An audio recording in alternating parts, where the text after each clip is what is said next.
Assalamualaikum warahmatullahi wabarakatuh. Selamat pagi anak-anakku semua. Salam semangat. Ketemu lagi dengan Bu Dewi masih di pembelajaran tematik kelas 2. Nah, tentunya kalian sudah siap untuk belajar bukan? Sebelum belajar, kita awali dengan membaca doa terlebih dahulu.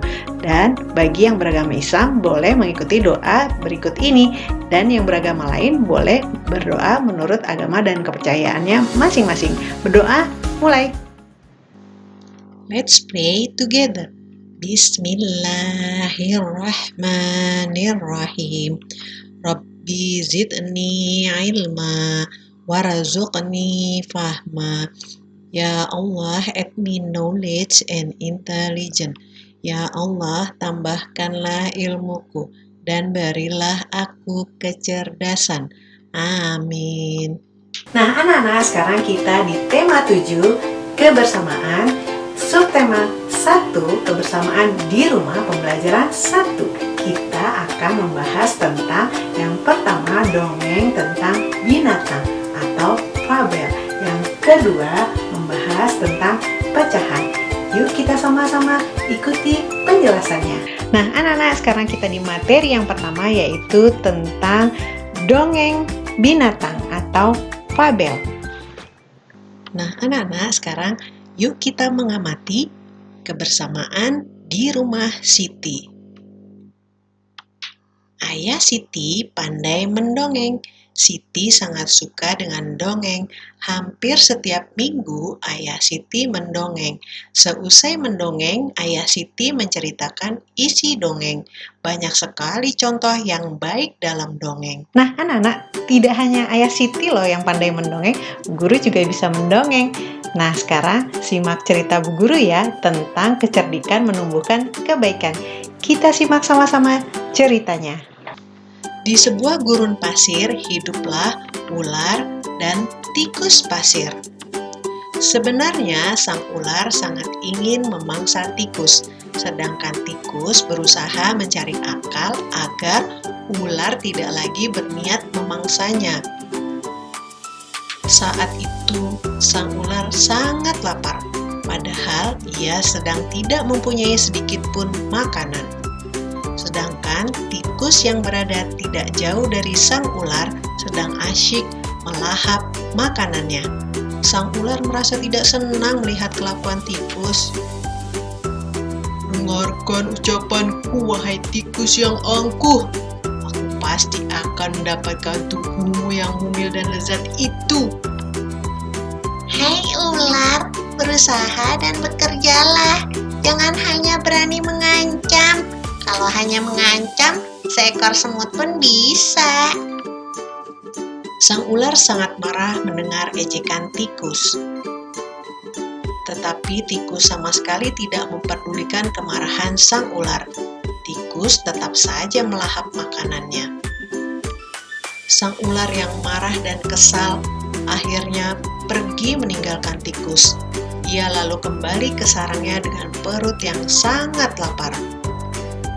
Waktu terus berjalan, tetapi ular tidak juga menemukan makanan. Ia juga enggan untuk keluar dari sarangnya. Sementara itu, tikus sudah tertidur lelap. Ular yang masih dalam keadaan lapar segera mengendap-endap mendekati tikus, meski ia masih sangat kesal terhadap tikus. Dan kini ular telah berada di sisi tikus yang sedang tidur pulas. "Hai tikus, aku sudah berada di sebelahmu dan siap untuk menyantapmu." Tikus segera terbangun dari tidurnya. Sambil berpura-pura menguap, ia mulai memutar otak agar bisa lolos dari cengkraman sang ular. Wah, tunggu dulu ular sahabatku. Kalau kau ingin memakanku, kau harus berpikir dulu. Kita hanya berdua di sini, tidak ada hewan lain. Jika kau memakan aku, maka kau akan sendiri.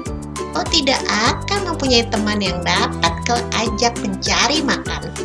Kalau begitu, kau tidak akan makan dan akhirnya kau akan mati. Hahaha. Sejenak sang ular terdiam. Ia mencoba merenungkan nasihat tikus. Jadi, kita tidak bisa hidup sendiri. Tentu, bukankah kita bisa berteman dan tentunya kita dapat mencari makan bersama-sama? Bukankah itu lebih menyenangkan daripada nantinya setelah kau memakan aku, kau hanya akan hidup sendiri? Ular mengangguk tanda mengerti. Baiklah kalau begitu, maafkan aku. Tikus pun memaafkan ular. Mereka tersenyum bahagia, kemudian beranjak mencari makanan bersama-sama. Nah, anak-anak, dari cerita tadi, kalian harus ingat bahwa cerita tadi adalah merupakan dongeng binatang atau disebut juga dengan fabel.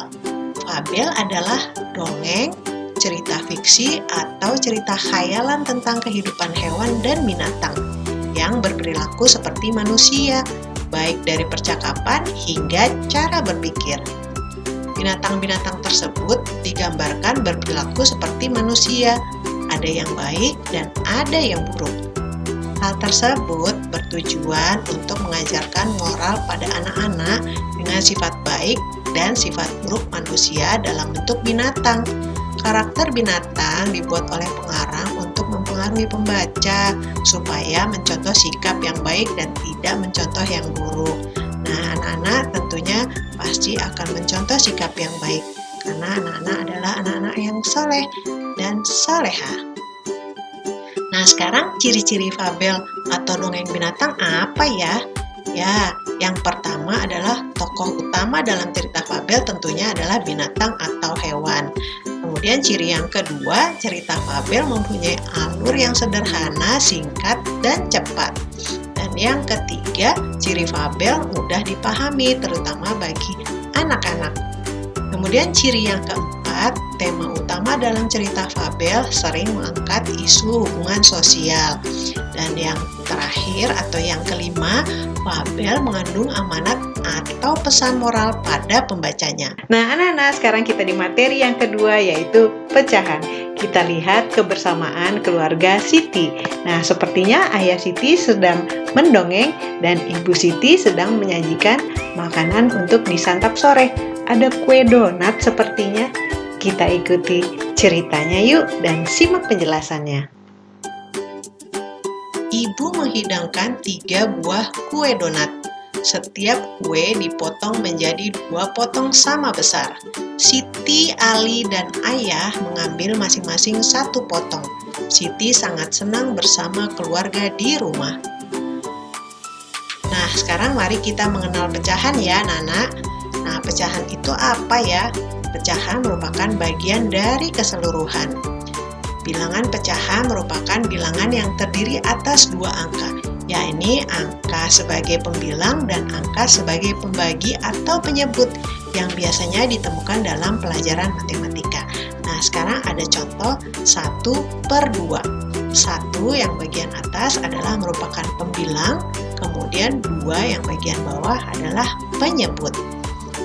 Nah, sekarang apa manfaat mempelajari pecahan? Nah, tidak hanya pada waktu belajar di sekolah saja, anak-anak, tapi di dalam kehidupan sehari-hari pun kita menemukan bilangan pecahan. Dalam kehidupan sehari-hari, banyak permasalahan yang memanfaatkan konsep pecahan. Berikut ini merupakan pembahasan yang masih terkait dengan bilangan pecahan, yaitu contoh penerapan atau aplikasi bilangan pecahan dalam kehidupan sehari-hari. Nah, sekarang kalian coba amati ya. Nah, sekarang kita mengenal pecahan 1/2 atau setengah atau 1/2. Nah, guru mempunyai 1 donat utuh. Nah, kemudian donat ini guru bagi menjadi 2 yang sama besar. Nah, jika 1 donat utuh tadi dibagi menjadi 2 bagian sama besar, maka setiap bagiannya dapat dinyatakan dengan pecahan setengah atau dibaca 1/2. Atau bisa juga 1/2, atau bisa juga dibaca dengan setengah.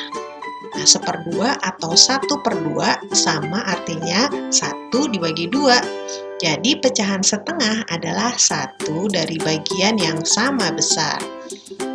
Nah, Nah, kemudian satu donat tadi ya dibagi 2 donat yang sama besar. Nah, satu bagian inilah yang dinamakan setengah. Setengah bisa juga dibaca dengan 1/2. Nah, sekarang Bu Guru punya contoh lagi. Donat yang tadi masih utuh, Bu Guru bagi 2, tapi tidak sama besar. Apakah ini bisa dikatakan setengah? Ternyata tidak.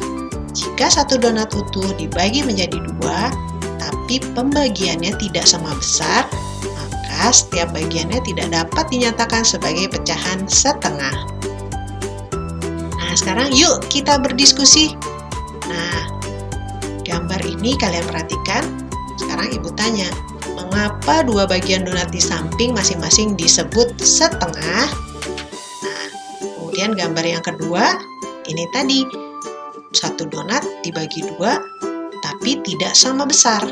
Nah, pertanyaan yang kedua, mengapa 2 bagian donat di samping masing-masing tidak disebut setengah? Nah, hasil diskusinya apa sayang? Jawabannya untuk yang pertama adalah mengapa 2 bagian donat di samping masing-masing disebut setengah? Ya, jawabannya adalah karena satu buah donat dibagi menjadi 2 bagian yang sama besar. Satu bagian dari 2 bagian disebut setengah.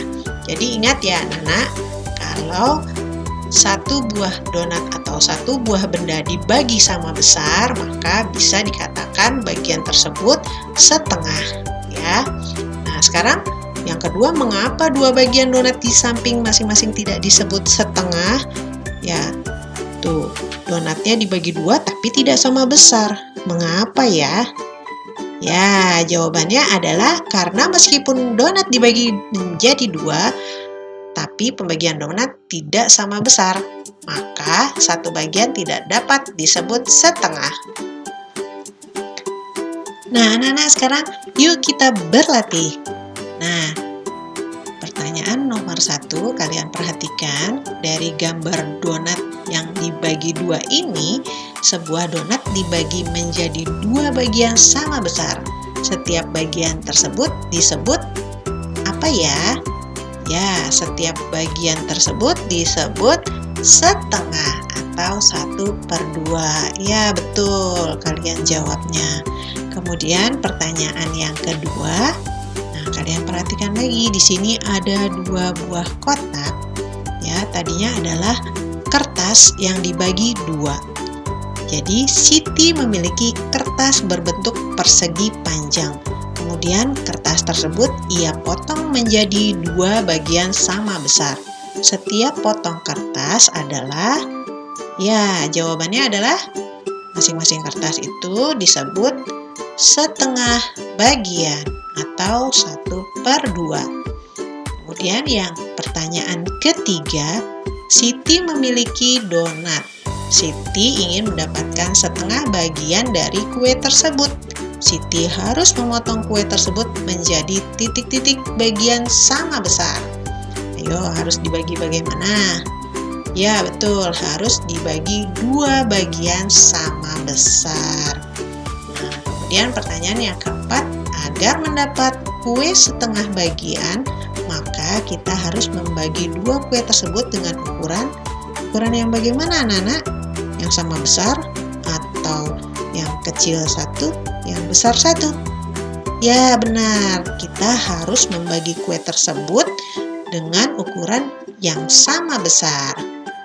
Nah, anak-anak, sekarang nanti kalian akan mengerjakan tugas mengarsir setengah bagian dari gambar berikut. Nah, ini sudah Ibu arsir dengan warna hijau ya. Jadi, kalian nanti bisa mengarsir dengan pensil warna, spidol, dan lain sebagainya. Jadi, kalian mengarsir gambar yang ada di buku kalian menjadi setengah bagian seperti contoh yang Ibu contohkan.